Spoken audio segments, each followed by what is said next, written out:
ضلعی سطح پر dolphin force کا قیام IG پنجاب کی ہدایت پر اکاڑا میں بھی ڈولفن فورس کا سکواڈ تشکیل دے دیا گیا۔ DPO اکاڑا جہانزیب نذیر خان نے ڈولفن فورس کے افتتاح کے موقع پر پولیس افسران سے خطاب کرتے ہوئے کہا کہ شہریوں کے جان و مال کا تحفظ مقدم ہونا چاہیے تاکہ شہری پولیس پر اعتماد کریں۔ ڈولفن فورس میں تعینات تمام جوان صاف ستھری اور ایک جیسی وردی زیب تن کریں اور عوام کے ساتھ خوش اخلاقی اور شائستگی سے پیش آئیں۔ ڈولفن فورس کو نئی موٹر سائیکلیں اور جدید اسلحہ دینے کے ساتھ ساتھ معیاری ٹریننگ بھی کروائی گئی ہے۔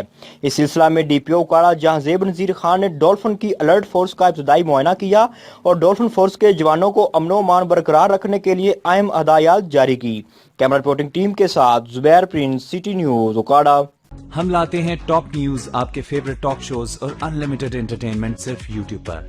اگر آپ نے ابھی تک ہمارا چینل سبسکرائب نہیں کیا تو ابھی سبسکرائب کریں اور بیل آئیکن کو کلک کر کے ہماری لیٹسٹ ویڈیوز کے بارے میں اپڈیٹ جانیں۔